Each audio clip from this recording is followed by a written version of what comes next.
Bismillahirrahmanirrahim. Assalamu alaikum students. It's me Khadija Noshin, your computer teacher.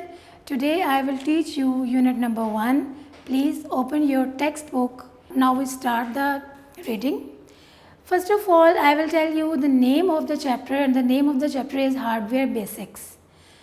हम इस chapter में computer के hardware के बारे में ही पढ़ेंगे और उसके बारे में ही जानेंगे। पहले से भी आप लोगों को पता होगा कि कंप्यूटर का हार्डवेयर क्या है, ये हम पढ़ते हुए आ रहे हैं। हार्डवेयर और सॉफ्टवेयर हर बच्चे को पता होता है कि हार्डवेयर क्या है। हार्डवेयर कंप्यूटर के वो पार्ट्स होते हैं जिनको हम टच कर सकते हैं, जिनको हम महसूस कर सकते हैं, और सॉफ्टवेयर कंप्यूटर का वो पार्ट होता है जिसको आप टच नहीं कर सकते, फील नहीं कर सकते, जो आप मॉनिटर की स्क्रीन के अंदर देखते हैं ना। जैसे आप गेम्स भी खेल रहे होते हैं, तो जिस चीज़ के अंदर आप गेम खेल रहे होते हैं, तो क्या आप अपनी उस गेम को टच कर सकते हैं? नहीं, वो उसका सॉफ्टवेयर है।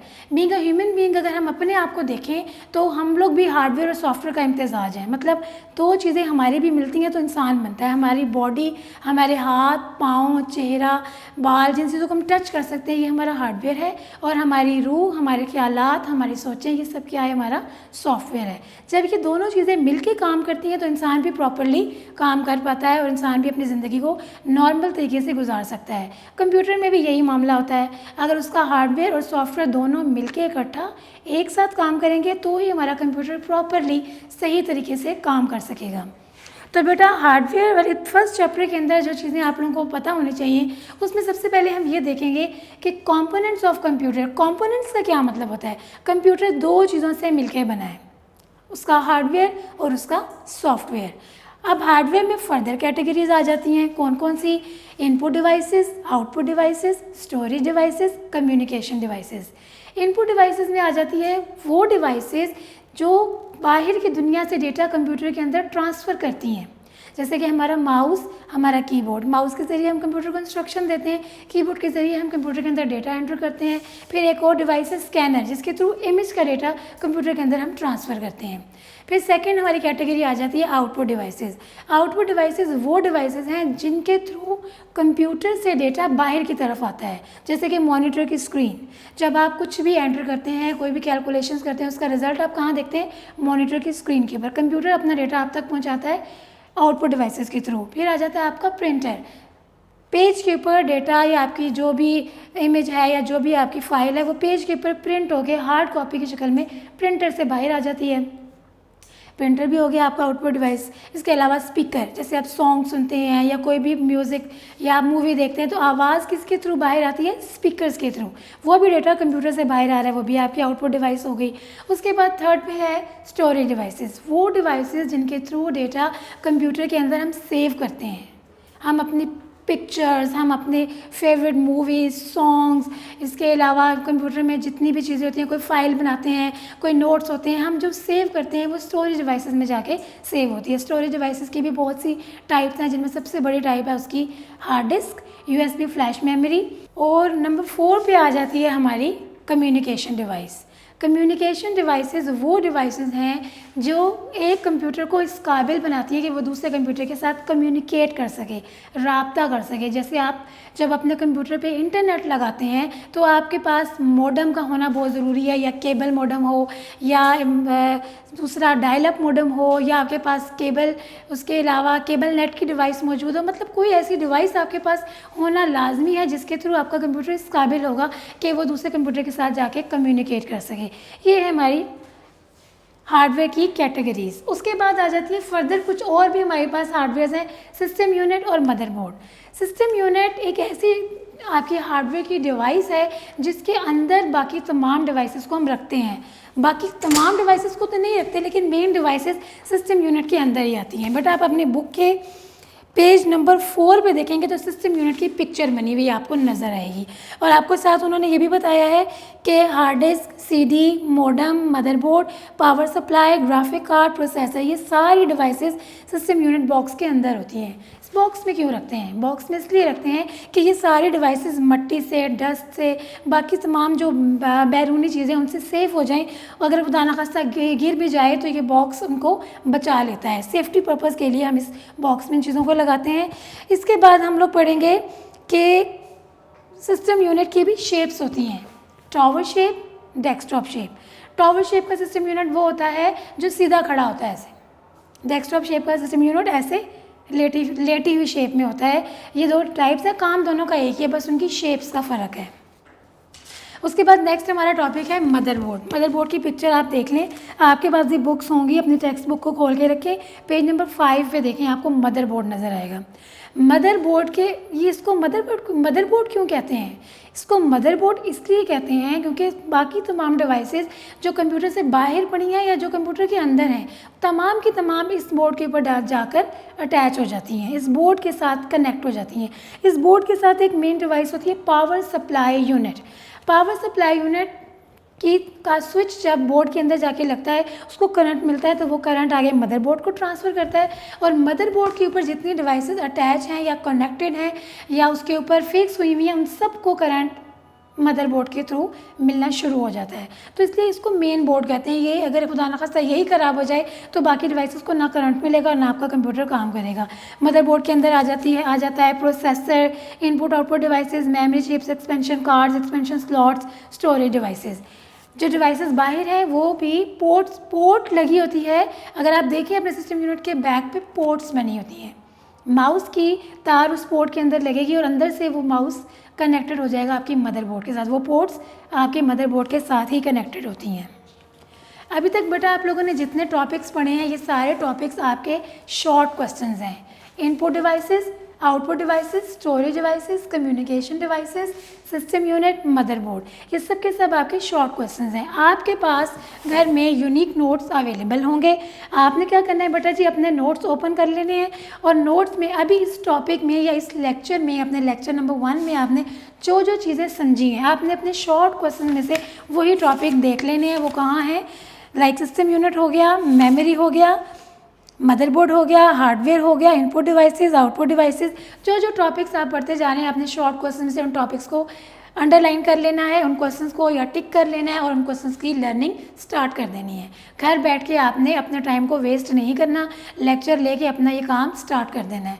उसके बाद जो नेक्स्ट टॉपिक हम पढ़ने लगे वो है प्रोसेसर।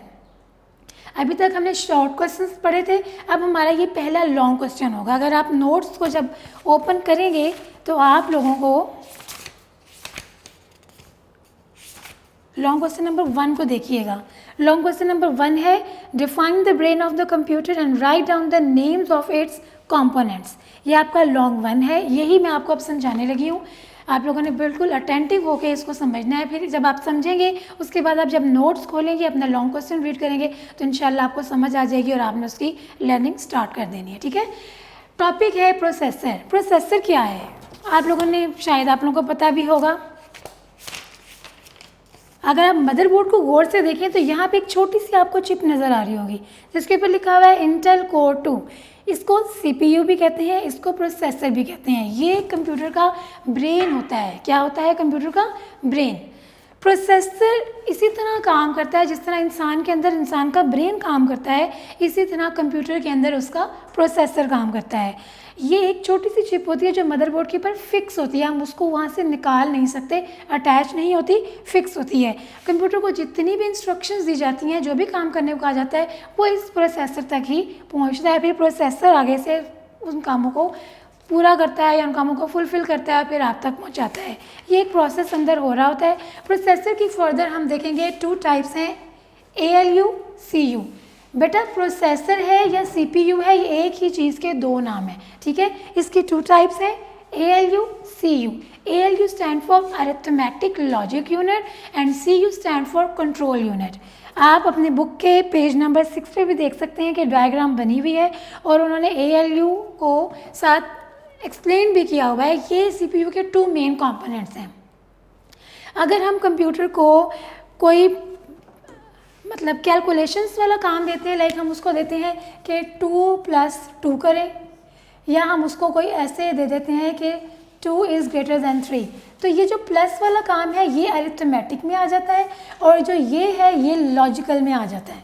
तो ये जो पोर्शन है ये अरिथमेटिक को भी सॉल्व करता है और लॉजिकल को भी सॉल्व करता है। अब होता क्या है कि अरिथमेटिक पोर्शन के अंदर प्लस माइनस, मल्टीप्लाई, डिवाइड, ये वाले क्वेश्चन चले जाते हैं और लॉजिक यूनिट के पास लॉजिकल क्वेश्चन चले जाते हैं। अब सवाल ये पैदा होता है कि डिसाइड कौन करेगा कि इसने अरिथमेटिक काम करने हैं, इसने लॉजिकल काम करने हैं। ये डिसाइड करेगा हमारा CU। CU stands for control unit.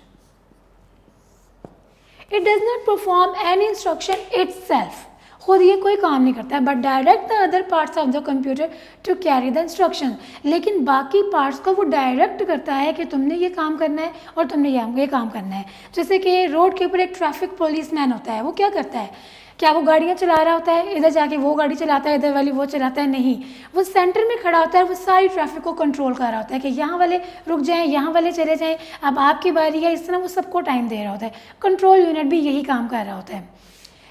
क्या आपको एक वक्त में कंप्यूटर को एक इंस्ट्रक्शन देते हैं? नहीं, एक देते हैं, फिर दूसरी देते हैं, फिर तीसरी देते हैं। वो इंस्ट्रक्शंस का एक क्यू बनता जाता है कंट्रोल यूनिट के पास। कंट्रोल यूनिट इंस्ट्रक्शंस को रिसीव करता जाता है, फिर वो देखता है कि ये प्लस माइनस वाली इंस्ट्रक्शन है तो वो AU को ट्रांसफ़र कर देता है, और अगर कोई लॉजिकल इंस्ट्रक्शन होती है तो वो LU को ट्रांसफ़र कर देता है। इस तरह वो इस सारे प्रोसेस को कंट्रोल कर रहा होता है, इसीलिए इसको हम बोलते हैं control unit. Arithmetic unit plus minus वाले काम कर रहा होता है, लॉजिक यूनिट कंपैरिजन वाले काम कर रहा होता है। अभी तक आप लोगों ने प्रोसेसर के लॉन्ग क्वेश्चन को देखा है कि प्रोसेसर क्या है, फिर प्रोसेसर की 2 टाइप्स ALU और CU, और फिर ALU की आगे 2 टाइप्स हैं AU और LU। बेटा ये आपका फर्स्ट लॉन्ग क्वेश्चन है। अगर आप इसको देखें तो आपको एक फर्स्ट लॉन्ग क्वेश्चन, ये जो लॉन्ग क्वेश्चन आपने अभी समझा है, इसके साथ साथ मैं एक और चीज़ आपको मेंशन कर दूं कि आपने अपनी नीट कॉपीज़ के ऊपर इस लॉन्ग क्वेश्चन को लिख भी लेना है। बिल्कुल नीट और क्लीन तरीके से आपने उस क्वेश्चन को लिख भी लेना है। उसको पहले आप समझ लें, उसके बाद उस क्वेश्चन को अपनी जो आपकी कंप्यूटर की नोटबुक है उसके ऊपर उसको राइट कर लें, और इस क्वेश्चन को आप याद भी कर लें। आप लोगों ने अपने टाइम को वेस्ट नहीं करना, अपने लेक्चर को साथ साथ लेना है, और साथ साथ जो काम आपको दिया जा रहा है उस काम को अपने नोट्स और अपनी नोटबुक्स के ऊपर करते जाना है। ठीक हो गया बेटा जी? फर्स्ट लॉन्ग क्वेश्चन भी हो गया। इसके बाद मैं आप लोगों को बताऊँगी नेक्स्ट जो हमारे टॉपिक्स होंगे। जी बेटा, अभी तक आप लोगों ने जो शॉर्ट क्वेश्चंस पढ़े हैं और एक लॉन्ग प्रोसेसर वाला। अब हम मज़ीद टॉपिक्स की तरफ जाएंगे। ये भी आप नोट्स जब ओपन करेंगे ना तो नोट्स में आपको ये एज ए शॉर्ट क्वेश्चन नज़र आएंगे। आप वहाँ से उनको शॉर्ट क्वेश्चंस को ढूंढ के टिक लगा के उनकी लर्निंग स्टार्ट कर दीजिएगा। जैसे कि ये पहला मेन टॉपिक है cutting edge technology. The latest or the most advanced stage in the development of the computer technology is called cutting edge technology। क्या है cutting edge technology? कंप्यूटर की फील्ड में नई से नई आने वाली जो भी तरक्की है या न्यू से न्यू जो भी इम्प्रूवमेंट्स हो रही है उसको हम एक नाम देते हैं कि ये कटिंग एज टेक्नोलॉजी है। उसमें कटिंग एज टेक्नोलॉजी के अंदर चीज़ें आ जाती हैं जैसे कि बारकोड रीडर और फिंगरप्रिंट रीडर। बारकोड क्या है? आप लोग अक्सर जब जाते होंगे मार्केट में चीज़ों को बाय करते होंगे, या आप अपने बुक्स के ऊपर देख लें, इस तरह की लाइंस बनी हुई हैं, डिफरेंट विड्थ एंड लाइंस की, मतलब डार्क हैं, कुछ लाइट हैं, कुछ थिक हैं, कुछ बोल्ड हैं। इन लाइंस को हम कहते हैं बार कोड। हम जब किसी भी सुपरमार्केट में किसी भी शॉप पे जाके कोई चीज़ खरीदते हैं, जब हम तमाम चीज़ों को लेके काउंटर पे पहुंचते हैं तो काउंटर पे क्या होता है? आप लोगों ने नोट किया होगा, आप जाते होगे अपनी मामा के साथ या बाबा के साथ तो आप देखते होगे कि काउंटर के ऊपर एक अंकल खड़े होते हैं, उनके पास एक डिवाइस होती है उनके हाथ में। वो इस डिवाइस एक प्रोडक्ट को आगे करते हैं, उस डिवाइस के सामने करते हैं और थोड़ी सी लाइट सी निकलती है और एक साउंड सा जनरेट होता है, फिर उस प्रोडक्ट को परे कर देते हैं। वो क्या करते हैं, इन बार कोड के ऊपर मौजूद, अगर आप देखें तो मुख्तलिफ, ये आपके मार्कर के ऊपर भी ये बार कोड्स बने हुए हैं। वो जो डिवाइस होती है ना उनके हाथ में, उस डिवाइस को बोलते हैं बार कोड रीडर। वो डिवाइस क्या करती है, इन बार कोड्स के अंदर छुपी हुई इंफॉर्मेशन को रीड करके कंप्यूटर के अंदर ट्रांसफ़र कर रही होती है। इन बार कोड्स के अंदर जिसने कंपनी ने ये प्रोडक्ट बनाई है, मैन्युफैक्चर क्या है, मैन्युफैक्चरर का कोड क्या है और इसकी प्राइस क्या है, वो सारी चीज़ें इसके अंदर हाइड होती हैं। क्या होता है कि वो इसको रीड करके बारकोड रीडर ट्रांसफ़र कर देता है कंप्यूटर के अंदर, और वहाँ पे एक कंप्यूटराइज्ड बिल बन जाता है और वो बिल आपको प्रिंटर के थ्रू मिलता है। प्रिंटर से वो बिल बाहर आता है, आप उस बिल को देखते हैं और पेमेंट कर देते हैं। अब बारकोड आपको क्लियर हुआ क्या होता है कि प्रोडक्ट के ऊपर, उसके पैकेट के ऊपर या कहीं भी किसी भी जगह पे बारकोड लाइंस लगाई होती हैं थिक और कुछ लाइट होती हैं, कुछ थिक होती हैं, कुछ मोटी होती हैं। उनको सिर्फ इसलिए उनके अंदर इन्फॉर्मेशन उन्होंने हाइड की होती है और उस इन्फॉर्मेशन को रीड कौन करता है? हमारा बारकोड रीडर। बारकोड रीडर भी एक इनपुट डिवाइस है, लेज़र स्कैनिंग डिवाइस है। लेज़र के थ्रू ये काम करती है और डेटा को ट्रांसफ़र करती है कंप्यूटर के अंदर। उसके बाद नेक्स्ट है आपका फिंगरप्रिंट रीडर। आपको पता होगा मोबाइल्स के ऊपर फिंगरप्रिंट रीडर लगा होता है। हम अपना थंब लगाते हैं या फिंगर लगाते हैं तो हमारे मोबाइल का लॉक ओपन हो जाता है। आप स्कूल भी जब आते हैं तो आप अपना थंब इम्प्रेशन देते हैं तो आपकी अटेंडेंस लगती है। होता क्या है, हमारे हाथों के ऊपर अल्लाह ताला ने प्रिंट्स बनाए हैं और ये अल्लाह ताला की शान है कि किसी इंसान का किसी दूसरे इंसान के साथ प्रिंट मैच ही नहीं होता। ना बहन का भाई के साथ, ना भाई का बहन के साथ, इवन आपका आपके मामा के साथ, बाबा के साथ, किसी के साथ मैच नहीं होता। दुनिया में जितने भी लोग अल्लाह ताला ने बनाए, हर इंसान का ये प्रिंट डिफरेंट होता है दूसरे इंसान से। तो ये जो प्रिंट है ये हमारी आइडेंटिफिकेशन है। अब हम क्या करते हैं, जब आपको और स्कूल में एडमिशन देते हैं तो हम फर्स्ट टाइम आपका थंब सेव कर लेते हैं। हम तो उसके 4-5 इमेजेस अपने पास सॉफ्टवेयर क्या करता है, सेव कर लेता है। फिर आप जब भी अटेंडेंस लगाते हो आपका थंब इम्प्रेशन दोबारा से लेता है और उसको अपने पास ऑलरेडी सेव्ड इम्प्रेशन के साथ मैच करता है। जब वो मैच हो जाता है तो वो कहता है स्टूडेंट इज़ प्रेजेंट। तभी ऐसा होता है कि बाज़-औक़ात हमारी अपनी ही अटेंडेंस नहीं लग रही होती क्योंकि हमारे थंब के ऊपर कोई कट होता है या कोई इस तरह का मार्क लगा होता है जिसकी वजह से हमारा इम्प्रेशन पहले वाले सेव्ड इमेज के साथ मैच ही नहीं हो रहा होता।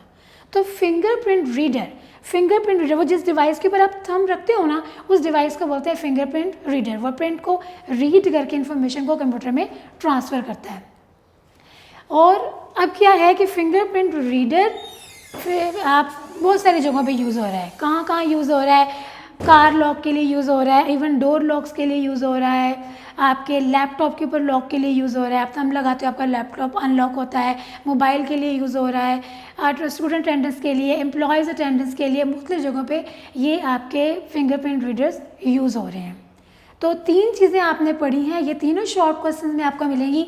Barcode reader, fingerprint reader. Barcode क्या है? बारकोड रीडर किस किस्म की इन्फॉर्मेशन कंप्यूटर में ट्रांसलेट करता है और फिंगरप्रिंट रीडर की क्या टाइप्स हैं या फिंगरप्रिंट रीडर किस किस जगह पे यूज़ होता है, ये आपके नोट्स में अवेलेबल है शॉर्ट क्वेश्चन। उसको ओपन करें और वहाँ से आप लोग इसकी लर्निंग स्टार्ट करें।